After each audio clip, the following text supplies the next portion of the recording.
Well, a day full of mostly favorites continues and wraps up the pick 5 with Chatty, the second-time starter, scoring for trainer Michael McCarthy, and Tyler Bays, who's hitting at almost or even over 50% with his mounts. I'll tell you what, Tyler's riding really great. Michael McCarthy, he's really come into his own here the past 4 months. Had a huge meet down at Del Mar, off to a good start here at Los Alamitos. Expect big things for the Breeders' Cup meet coming up at Del Mar as well. And looks like Chatty's a really good prospect. You pretty much mentioned the live race you came out of at Del Mar where the winner had come back to run second in the Del Mar debutante after that. And I thought the runner-up, after braking slow and running green down the lane, was trying to lug inward, and by the time Van Dyke got the horse leveled off, it was just too late to catch Chatty. But I think that the horse that ran second is worth following down the road as well. Yeah, Summers Indy, keep an eye on that horse second time out.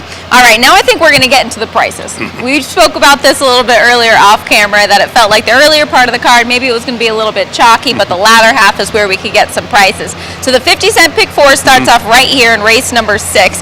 6250 claimers, 3-year-olds and upward, going 5.5 furlongs. Where do we begin here, Ed? I thought this was a really difficult race. I talked with Steve Anderson when I did my seminar before the races about the 4 Prince Charmant, and the trainer John Martin, we call him Mickey Martin around here, is leading trainer at Golden Gate, but I knew him back in the 80s when he used to be here at Los Alamitos, and he plays poker. It's hard to tell what he's doing with Prince Charmant. He claimed the horse at Sacramento, brought him back 3 weeks later, had trouble on the turn and was still able to win. It's been off 6 weeks now and shipping the horse down here. Maybe they're trying to sell the horse and hoping somebody puts in a claim, but also this might be a horse that prefers dirt over the synthetic tracks, and the next 4 or 5 months are at Golden Gate. So I don't exactly know what to make of Prince Charmant. I went with Hawk's Eyes as my top selection just because the horse is trained locally. Evan Roman gets aboard and he draws outside the other contenders, and I think that's going to be a big advantage in here. And Hawk's Eyes has run well at this track before. I was not sure what to do with the 3 horse in here. Pat the Bear, I just think Hawk's Eyes is a better horse than Pat the Bear. Although the horse that beat Pat the Bear last time, Fly Through, was a Peter Miller class dropper. So I think those are the 3 contenders. I also think you got to take a look at Hackleton. Hackleton is cutting back in distance today and taking a drop in class after a poor performance last time out. He's kind of in the same boat. I'm not exactly sure what to expect, but you see Edwin Maldonado jumps in the irons, and he does have races to look back on that definitely fit. He's shown speed in the past while sprinting, but I think cutting back in distance, that will probably dull any sort of speed that he had back then. Maybe sitting somewhere mid-pack, I definitely think he could get a piece. I went 4.32, but I think the tough races continue. Race number 7 we spoke of a little bit earlier. Avicii does look tough to get around, going to be a short price there. What about the 9th? I thought that was the toughest race on the card, for me personally. Well, they read the conditions of the 9th race. It's for horses which have started for a claiming price of $12,500 or less over the past 2 years and have not won a race exceeding that. An Overcomer, the last time that he ran for $12,500 was at Del Mar of last year, won by 5.5 lengths. He's been hooking tons better. Ran against Coyle's Gold, a nice horse in the Bob Baffert barn. Jimmy Bouncer is a 7-time winner, and when he finished 3rd over the track, so he fits the conditions. And I've been waiting for the 7 horse, Casualty, to come back. Was probably 2-3 lengths the best here last July. And I think Scott Rollins been waiting to run this horse back at Los Al. They protect him in the starter allowance race. Good series of workouts, draws a good post. So I'm looking at 6 and 7. I could have gone so many directions in that race. I thought the 4, Tiz Jolie, was worth a look on the cut back in distance and first off a claim for trainer Chuck Treese. The last time we saw this horse sprinting was at Santa Anita, and not a bad second place finish that day. Actually, a quick run race, got a nice Thurgraph number that day. I also thought the horse to the outside, the 9, Luckerack, off of just 8 days rest for trainer Michael Pender, stepping up into protected company, I think is always a vote of confidence. I think you need to go deep in the last. Probably deep in the last. In the 8th race, I think you can get by in the debutante with just using the 1 and 3 on that race, the Ian Crueljack horse and the Jeff Bondi. And now your paddock pick. You've had a pretty good look at the first 5 horses that have walked by, Brittany. I have to say that the 4 is the one that's really catching my eye right now. You see a nice bow in the neck. He's got that beautiful shine to his coat. I'd go with the 4. Okay, Brittany's going with the 4 as her paddock pick. I like this is a new addition.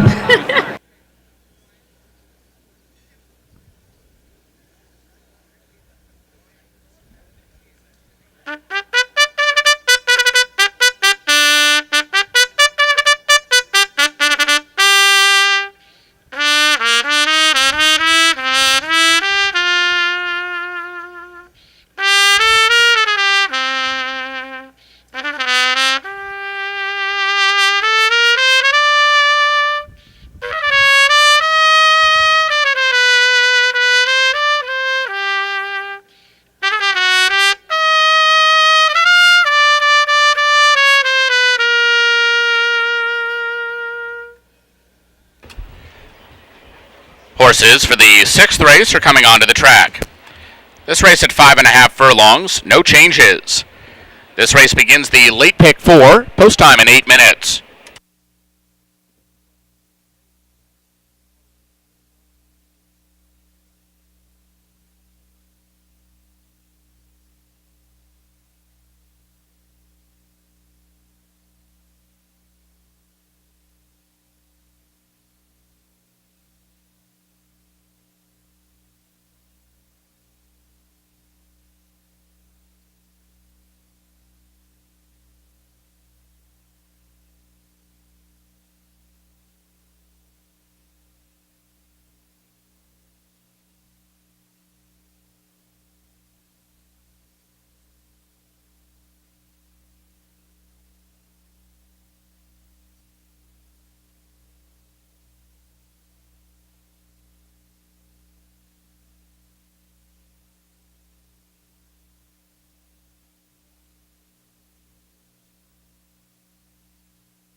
horses are approaching the starting gate.